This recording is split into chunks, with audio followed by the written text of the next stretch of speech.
Okay, so hi. Sekarang ni kita nak buat untuk purchase. First kali kita masukkan tajuk lah. So, kita alignkan dia center. Lepas tu kita bagi besar sikit. Tak mau jadi pula. Tak jadi tak apa. Kita masukkan je nama dia checkout. Okay. Lepas tu kita adjust lah ikut apa yang kita nak. So macam ni align center. Lepas tu tukar nama dia, tukar area. Awak dah tak keluar tak apa. Lepas tu size dia kita pilih lah size besar sikit bagi nampak sikit yang tajuk. Lepas tu kita tekan shift enter. Shift enter 2 kali lah nak bagi nampak kemas sikit. Lepas tu kita pergi kat form, kita insert form yang garis merah putus-putus tu. Okay. Lepas tu kita masukkan table. Table ni kita masukkan ikut banyak mana row yang kita nak. Okay, macam saya masukkan 92 kot ni, tak silap. 9 row 2 kolom. Lepas tu kita adjust lah, kita betulkan dia. Okay, lepas tu kita tulis lah, kita first kali name, lepas tu email, address, lepas tu item, quantity, price, total price, lepas tu payment method. Okay, lepas tu macam ada lebih satu kan, kita buang lah, kita delete, kita select ni, lepas tu delete tu. Lepas tu name, kita masukkan text field, insert text field. Okay. Lepas kita masukkan, kita double click untuk kita tukar nama dia. Nama dia ni, kita kena make sure kita ingat nama dia. Kalau tak ingat, tulis. Charwith ni pun kita kena ingat sebab saat kita nak buat table kat database. Tengok. Put tak betul dah. Lepas tu, email pun sama juga. Masukkan text field. Lepas tu tukar nama dia jadi email. Lepas tu, betulkan Charwith dia. Letaklah 20 ke 25. Lepas tu address pula. Address sama juga. Buat benda sama. Tukar nama dia jadi address. Nama untuk setiap text field ni kita kena make sure kita tukar. Kalau kita tak tukar, sekali dia jadi serabut dekat coding. Lepas tu item ni kita masukkan radio group tau. Bukan radio button tapi radio group. Ni yang ni. Tekan. Lepas tu pelik lah tak mau keluar kat sini. Tapi tak apa, saya terang je. Dia akan ada label dengan value tu. Label dengan value tu, kiri kanan dia kena sama. Kalau macam dekat label, kita tulis contoh Disney shirt dalam kurungan RM20.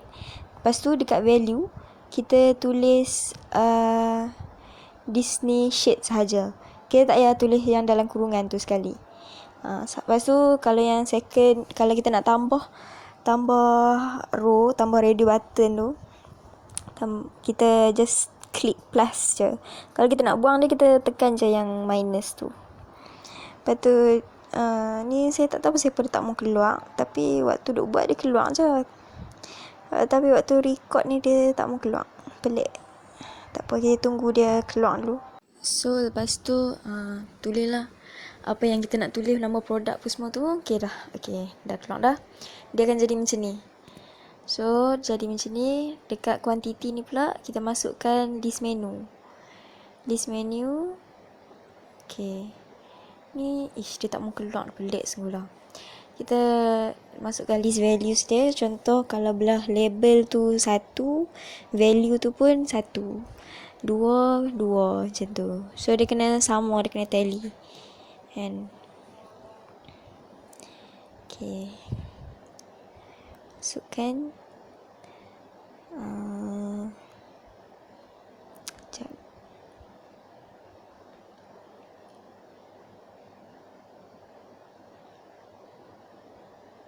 Then okay, siap. Lepas tu untuk price pula kita masukkan text field. Kita letak text field kat sini. So kita macam biasa double click dia, tukar nama dia jadi price. Lepas tu Charwith kita letaklah 10. Lepas tu sama juga macam kat total price, kita buat benda yang sama macam kita buat dekat price tu. Masukkan text field, double click. tukar nama dia. Okay, so dekat text field ni kan, satu pesanan, kita tak boleh jarak tau. Kalau text field kita jarak, dia nanti bila run dia tak jadi. So, bila dekat kita nak tulis apa-apa pun dekat text field, kita jangan jarak. Lepas tu untuk payment method ni, saya buat radio group juga. Tapi, okay. Sekejap. Kita masukkan radio group.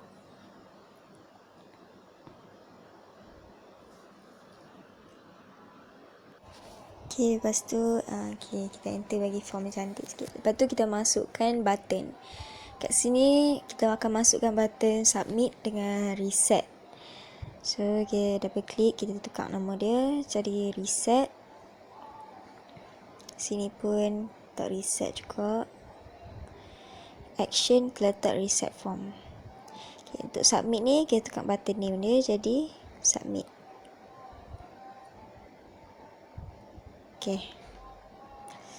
Okay, so kita siap interface untuk checkout kita.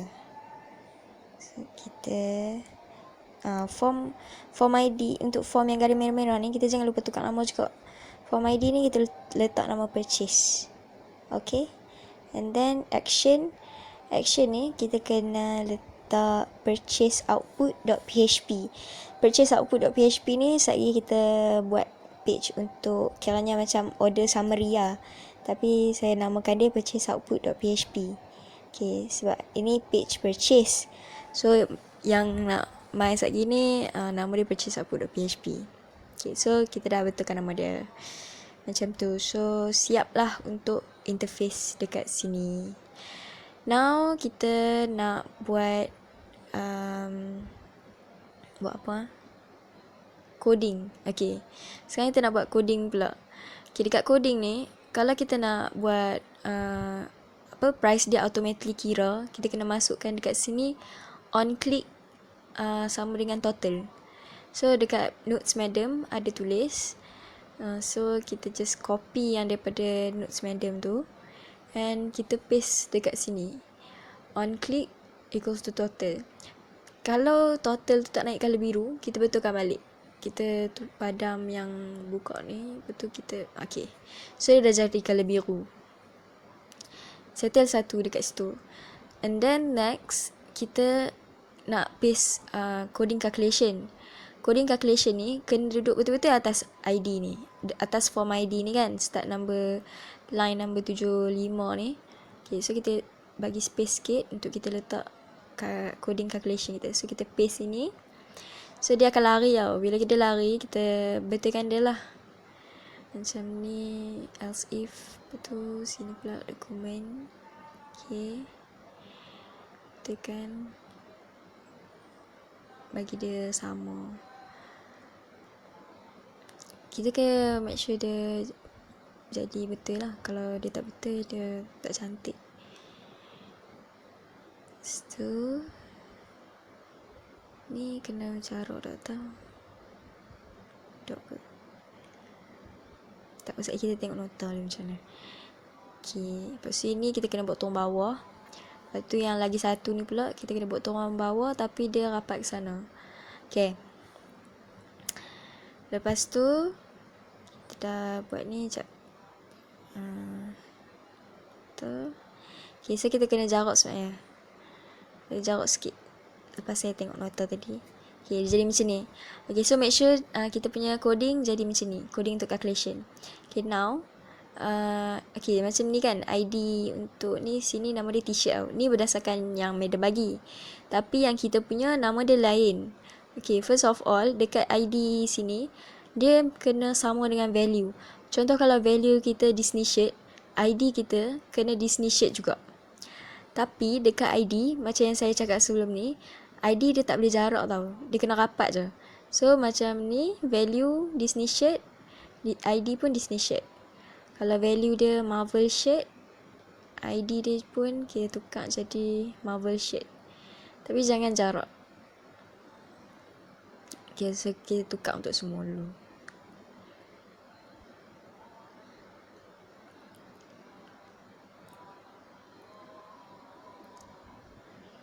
Okay. padam space dia. Sini princess shade ni awak sesat dalam kurungan ni. Tak apa, kita boleh padam. Padam yang dalam kurungan ni. Sebab tak perlu pun. Sini, padam space dia. So kita dah dapat ID semua ni. So kita kena copy pula ID yang dekat sini. Kita copy. And then kita masukkan pula yang dekat coding calculation tu. So yang t-shirt ni kita gantikan dengan Disney shirt. So tadi macam kita tengok Disney shirt dia RM20 kan. So kita letak 20 kat sini. Tukar lah. 20. Lepas tu kita kena copy else if ni. Berdasarkan seberapa banyak kita punya produk yang kita ada. Contoh kalau kita ada 4 produk kan. So else if ni kita kena letak 3 lah. Sebab satu lagi if kan. So dah total 1, 2, 3, 4 dah. So sama juga benda yang sama kita kena buat. Marble shape pula kita copy. Lepas tu kita paste dekat ID atas ni. So price dia tadi berapa? 25. 25. Tukar. Tu yang lain pun sama juga. Kita copy. Lepas tu paste ni.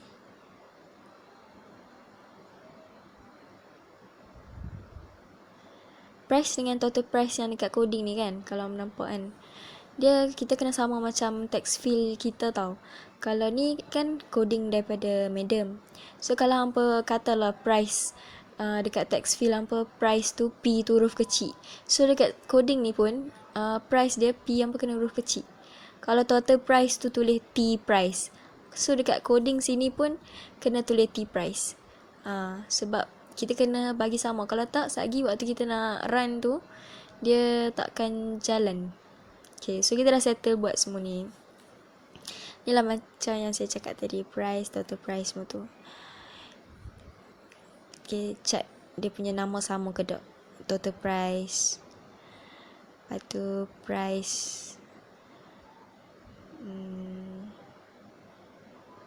Kalau nama dia dah sama, so dia macam cuna. Cantik lah. Boleh tahu tu. Lepas tu kita save. And then kita buat bola dah. So lepas kita dah save dah, kita run lah F12. So sekarang ni kita dah dekat sini. So kita test tengok dia jadi tak. Tekan. Tengok dia tak keluar kat total price tau. So jangan gelabah. Kita try pula tekan quantity dia. Dia tak keluar lagi. So sekarang ni kita takkanlah kita nak masukkan manually kan. So sekarang ni kita pergi tengok balik apa kesalahan kita dekat bahagian coding.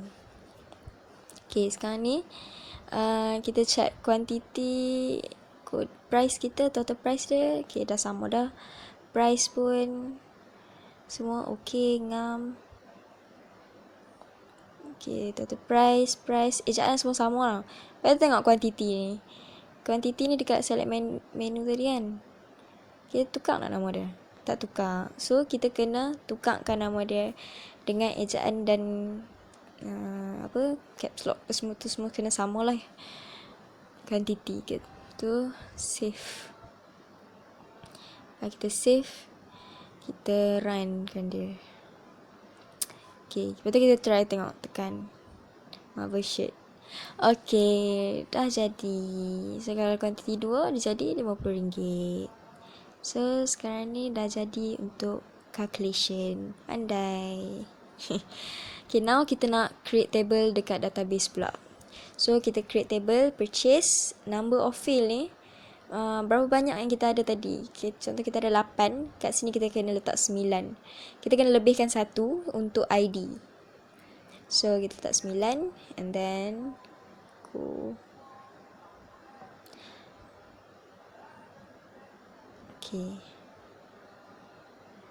Lepas tu dia akan keluar macam ni. So bila keluar macam ni, kita masukkan lah. Macam yang first ni kita akan letak ID. Lepas tu ID ni kita letak 4. Jangan lupa untuk index ID ni kita letak primary dan kita tick dekat AI auto increment. And then yang second ni name. Macam yang saya cakap tadi, kita kena ingat apa yang kita tulis dekat text field semua tu kan. Dekat sini lah. Sebab kita nak masukkan dekat sini. Dekat sini main peranan yang sangat penting. Kalau dekat sini salah, kita kena buat balik table ni dekat dalam database ni. So, quantity, price. And dekat sini juga, kita tak boleh jarak tau. Kalau kita jarak, memang kita kena buat balik lah. Okay, total price nak rapat. Lepas tu payment method. Okay. Lepas kita tukar lah dia punya type dia. Kalau macam payment method ni kita letak baca. Total price quantity ni kita integer. Item ni kita letak baca. Address pun kita tukar letak baca. Email baca. Name pun kita letak baca. Lepas tu sekarang ni length dengan length values dia. Kita letak banyak mana yang kita letak dekat char with dekat text field tadi. Kalau yang mana yang bukan text field, kita letaklah agak-agak banyak mana yang kita nak letak. Macam garam pula. Price 10. Total price 10. Payment method letak 20. Okay. Lepas tu, kita dah siap dah buat semua ni. Kita save. Dah save. So, okay, kita dah ada table purchase sekarang ni. So, bila dah ada table purchase, sekarang ni kita nak buat apa Okay, sekarang ni kita nak buat purchase output.php yang kita save tadi. Okay, so, kita ambil page yang ni juga. Kita save as. File name dia purchase output.php. Ejaan dia kena sama macam yang kita masukkan dekat action waktu dekat page purchase tadi. So, kita save as. Okay, dah jadi. Okay, so, bila dekat page ni, kita kena buat semua text field. Semua kita letakkan text field. Yang mana yang ada list menu ke, yang letak radio group ke, semua kita padam. Kita letak text field. Quantity, letak text field. Sini pun kita padam, letak text field. Dan bila kita masukkan text field, kita jangan lupa untuk tukar nama dia lah. Macam biasa. Lepas tu, button ni pun kita padam ke. Okay, nama untuk item tu, kita tukar. Item. Okay, char with dia banyak mana. Memang yang kita letak dekat, masukkan dekat table database tadi tu. Length dia tu. Quantity dia. Char with 2. So, price dah. Lepas tu, payment method. Clear payment method.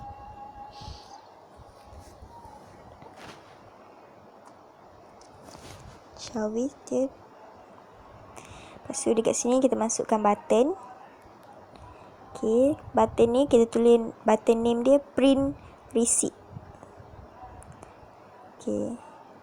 Sini pun kita tukar nama dia jadi print receipt.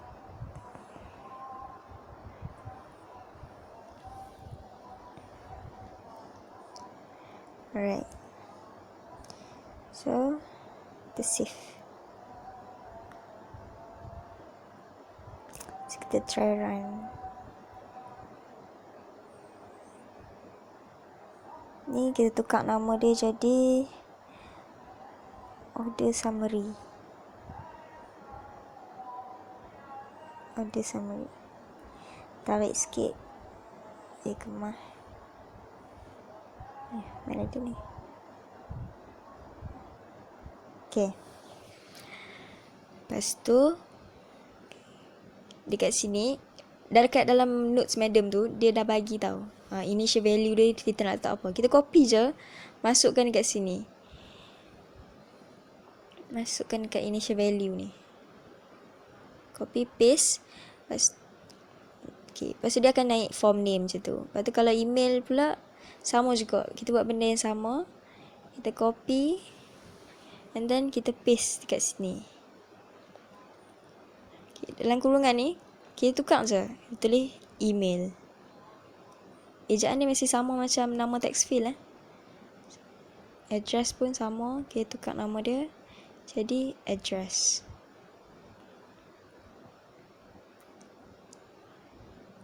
So initial value item tukar jadi item.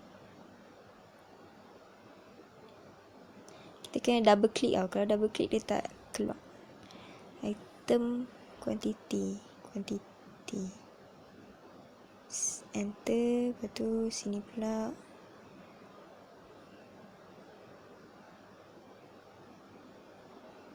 total price.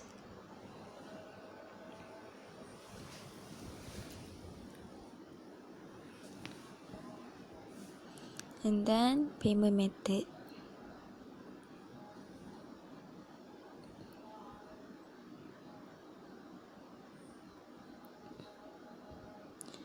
Okay. So kita dah siap. So kita kena make sure dia akan keluar form name, form email, form address, semua tu macam tu. Okay. Kalau dia tak keluar macam tu, maksud dia something wrong lah tu. Coding yang Madam bagi dekat untuk initial value ni, jangan pandai-pandai tukar. Kalau tukar memang habis. So sekarang ni tengok code dia. Sekarang ni kita nak bagi dia able untuk print receipt lah. So kita copy yang Madam kasih tu. Macam biasa kita akan bagi jadi colour biru. Okay. So ni yang kita copy, kita paste sini. On click window print. Buka design. And then kita savekan dia. Lepas kita dah save.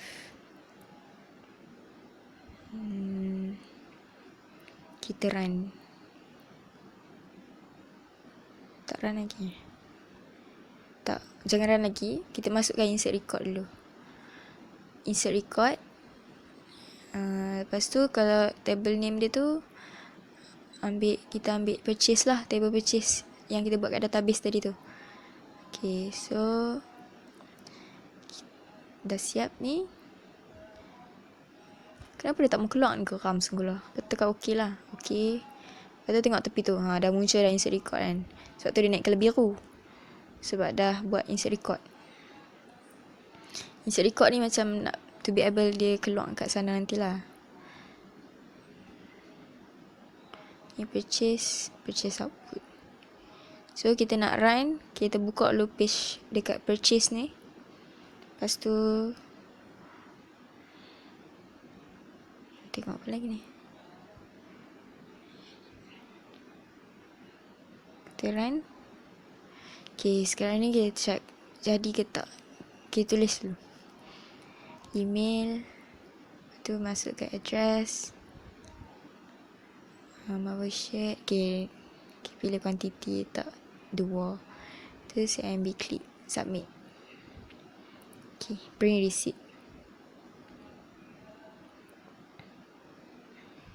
Yeay, dah jadi. So dah siap kan. Lepas tu kita check lah ada ke tak masuk ke tak data yang kita masukkan tadi tu dekat table purchase dekat dalam PHP My Admin. Tengok ada. Okay, so dah siap untuk calculate purchase kita.